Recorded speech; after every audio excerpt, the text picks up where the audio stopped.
ngayon tayo sa office, regarding sa isang issue nila nga. Balik, kaya ka pinatawag. Gusto ko sana clarify sa'yo kung ano nangyari. Ano sir? Yan, inakaaway ka doon. Kasi mo, gusto ko sana bento mo kung bakit nangyari yun. Meron kami sir, nakapikon lang ako sa akin. Sa pikon. Saan ka napikon? Yung sa kwentuhan kasi namin, patuloy sa family. May nasabi siya, pikon ako. Okay, so, regarding saan kaya yung pagkapikon mo? Okay, sa family, para about yung family. Ano ba yung aring... Kasi parang nakikita ko, may pinagbubutan ka ng galing mo yan. So, ano ba to? Si sir, since kayo naman din nagkakatiwala niyo, sabihin ko na. Pero sa inyo lang sir. Nalaman ko po kasi hindi ako itong anak na mama ko. Okay, so, when is this? Kailan mo nararamdaman?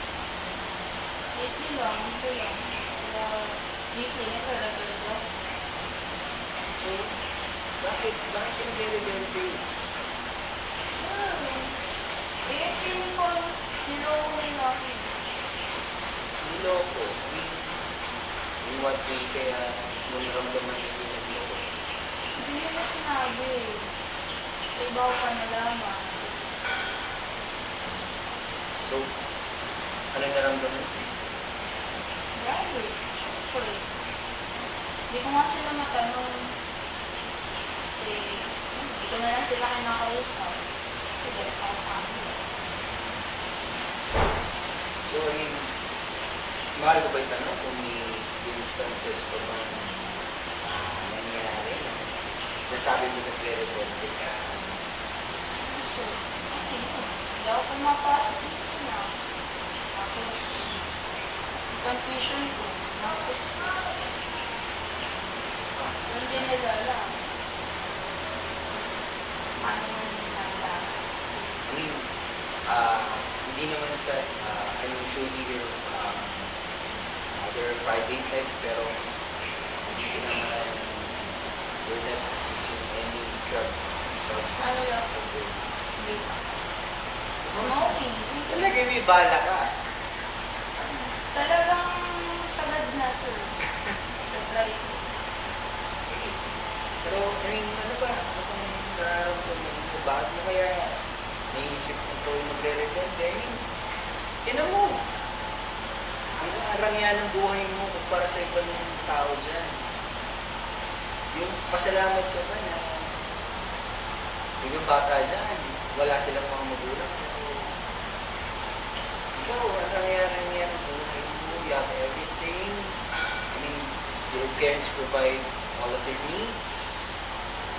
So, bakit?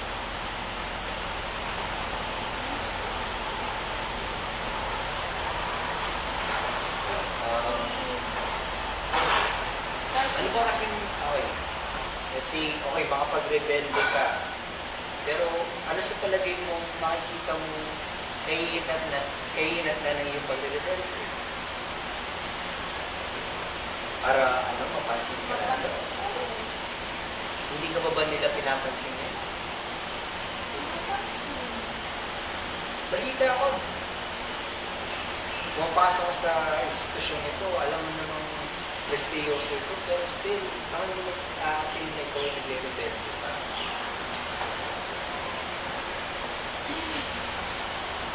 Kasi nga, sir, minsan na